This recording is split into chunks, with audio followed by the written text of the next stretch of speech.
Hello everyone, I am Ritesh Kumar Ravi and now finally we have reached the last section of theory of class 9 chapter 2 polynomial.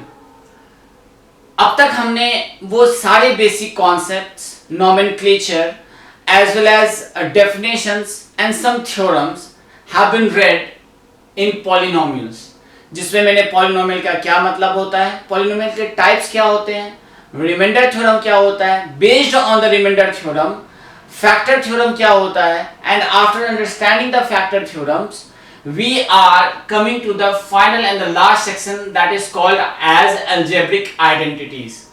अगर आपको याद हो तो मैंने algebraic identities के बताने के टाइम में आइडेंटिटीज को ऑलरेडी समझाया हुआ था, राइट? मैंने बताया था कि आइडेंटिटीज को फॉर्मूला भी कहते हैं जो सारे मान के लिए सत्य होता है, which is true for all the values. For an example, ये जितने भी मैंने टर्म्स लिखे हैं, आई थिंक ये आइडेंटिटी नंबर 1, 2, 3 एंड 4 ये ऑलरेडी आप क्लास 8 में पढ़ चुके होंगे. ये रेस्ट ऑफ द आइडेंटिटीज हैं वो हम क्लास 9 में पढ़ेंगे. तो मैं फिर से एक बार आइडेंटिटीज का मतलब समझा देता हूं और उसके बाद इन आइडेंटिटीज को रटाफिकेशन कैसे करेंगे and day to day life in mathematics में कैसे यूज करेंगे, that we will be seeing here, right? तो आइडेंटिटीज को समझने के पहले मैंने 3 वर्ड्स और भी क्वाइन किए थे, जिसमें पहला वर्ड था आपका expression, second term was equation and third term was formula, जिसको हम आइडेंटिटीज भी कहते हैं, राइट? एक्सप्रेशन मैंने बताया था any combinations of variable as well as constant with some basic function like addition, subtraction, multiplication and division is called as expression, right? expression को जब हम equate करते हैं जीरो से, means कुछ values के लिए कुछ values of the variable या और specific कहें जो polynomials होते हैं या जो expressions होते हैं जो किसी एक variable या दो variable, चूंकि क्लास 9 में आपको सिर्फ one variable के लिए पढ़ने के लिए बोला गया है, तो उस एक वेरिएबल में x का, क्योंकि उसका मान बदलता रहता है, y का या किसी भी एक पर्टिकुलर वेरिएबल का क्या ऐसा वैल्यू रखें कि उस होल टर्म का वैल्यू, उस होल पॉलिनोमियल का वैल्यू, उस होल एक्सप्रेशन का वैल्यू 0 के बराबर हो जाए. That is the meaning of equation. And now formula और आइडेंटिटीज जो एक या दो मान के लिए सत्य नहीं हो, दुनिया के जितने भी वैल्यूज होते हैं उनके लिए वो परम सत्य होता है. फॉर एग्जांपल, जैसा मैंने पहले भी चर्चा किया, x प्लस वाई का whole square equals to x square plus 2xy plus y square, x minus y square equals to x square minus 2xy plus y square, x square minus y square equals to x plus y into x minus y, और x plus a into x plus b equals to x square plus a b into x plus a b. ये 4 formulas मैंने इसलिए बताया क्योंकि आप class 8 में भी identities पढ़ चुके हैं. इसके बेस पे आपने फैक्टराइजेशन किया हुआ था, आपको ये वाले वैल्यूज दिए हुए थे और somehow you have to make it in this form where you have to identify what is the value of x. जैसे मैं थोड़ा सा रिकॉल करने के लिए बता देता हूं, शायद आपको याद आ जाए कि 49 x square plus 49 x square plus 16 y square plus 56 x y, इस तरह के टर्म्स दिए हुए होते थे और आपको बोला जाता था कि इसको फैक्टराइज करें या इस टर्म्स के वैल्यूज में लाए. तो आप क्या करते थे, इसको 7x का होल स्क्वायर लिखते थे प्लस 4y का होल स्क्वायर लिखते थे plus 2 into 7x into 4y लिखते थे और फाइनली ये a प्लस बी का फॉर्मूला था. तो हम x प्लस 4y का होल स्क्वायर या 7x plus 4y into 7x plus 4y लिखते थे. तो आई थिंक ये आप ऑलरेडी पढ़ चुके हैं इन द 8th क्लास. अब ऐसे केसेस में अगर आप आम प्लस लीची का स्क्वायर भी करेंगे तो आम स्क्वायर प्लस 2 इंटू आम इंटू लीची प्लस लीची स्क्वायर, मतलब ये इसके लिए भी सत्य होगा. It will be true for all the value. जैसे मैं यहाँ नंबर बताऊं तो मैंने छोटा सा एक एग्जांपल ले सकता हूं, 2 प्लस 3 का whole square equals to 2 square plus 3 square plus 2 into 3, that will be 25, आप जोड़ के देखिए ये भी 25 होगा। 4 square 2 square equal to 4 plus 9 plus 2 into 2 into 3 equal to 9, ये 4 प्लस 9 प्लस 12 इक्वल टू 25। तो ये लेफ्ट एंड राइट सबके सारे वैल्यूज के लिए ट्रू होगा। तो ये हम आइडेंटिटीज कहते हैं। तो आई थिंक अब आइडेंटिटी समझने में दिक्कत नहीं है। अब इसे रटाफिकेशन करने में कुछ दिक्कत है क्या? बिल्कुल दिक्कत नहीं है। देखो ये दोनों फॉर्मूलाज तो एक ही है, मैं काउंट कर रहा हूं किस तरह से याद करना है। ये फॉर्मूला और ये फॉर्मूला ये बिल्कुल एक जैसा है, इसमें कुछ सोचना ही नहीं है। मतलब एक प्लस दूसरे, पहला टर्म प्लस दूसरा टर्म का होल स्क्वायर का होता है वैल्यू, पहला टर्म का स्क्वायर प्लस 2 इंटू दोनों टर्म प्लस वाई स्क्वायर। बिल्कुल आसान है, माइनस में कुछ नहीं है। पहला टर्म और लास्ट टर्म तो x square plus y square होगा, बस यहाँ पे माइनस होने की वजह से माइनस 2xy हो जाएगा।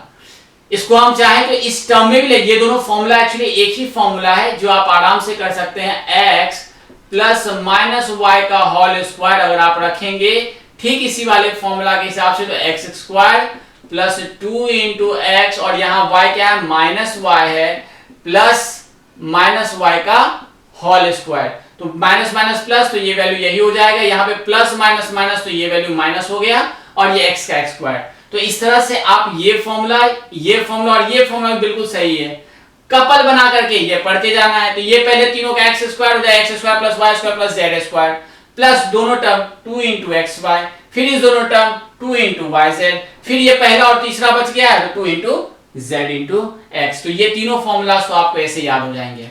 फिर हम आते हैं इस वाले फॉर्मूलाज का, ये one of the most important formula, और घुमा फिरा करके बहुत सारे न्यूमेरिकल्स में ये पूछा जाता है।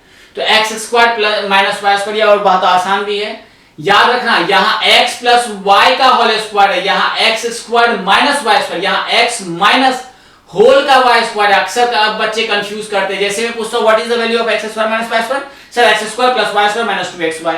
अरे भाई मैं पूछो क्या पूछ रहा हूँ, सुनो, x square minus y square का वैल्यू क्या होगा, ना कि x माइनस वाई का होल स्क्वायर का वैल्यू क्या होगा।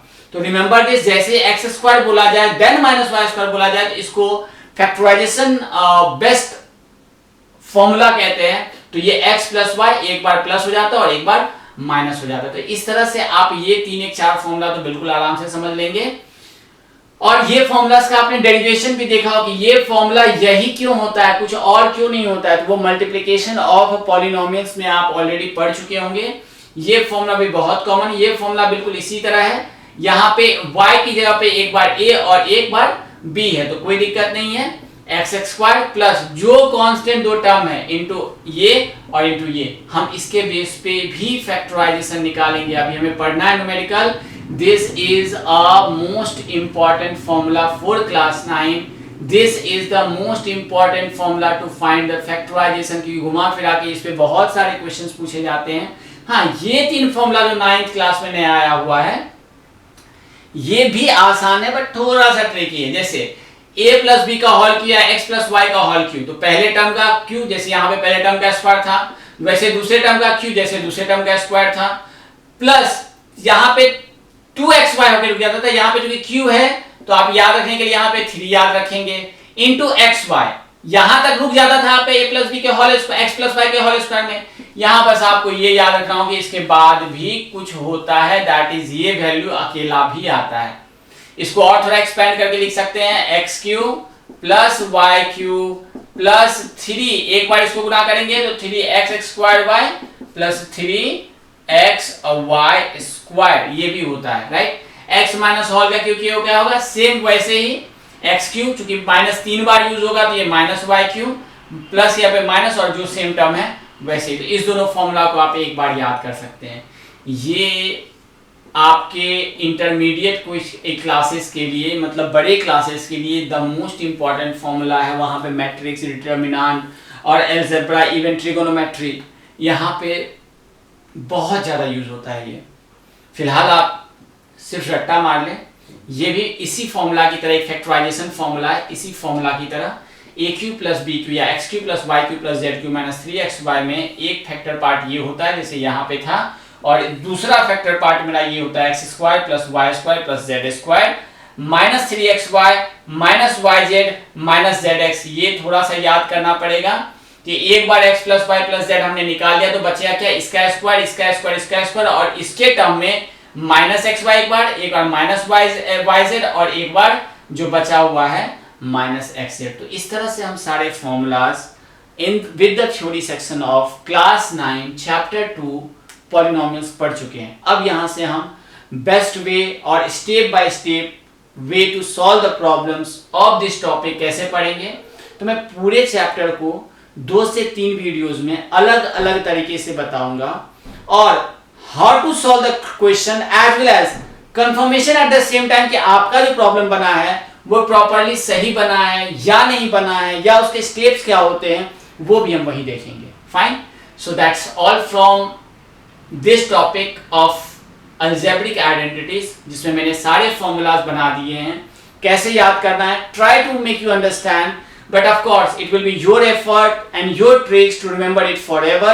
So let's try, and we will be solving the questions afterwards. Okay, thank you so much.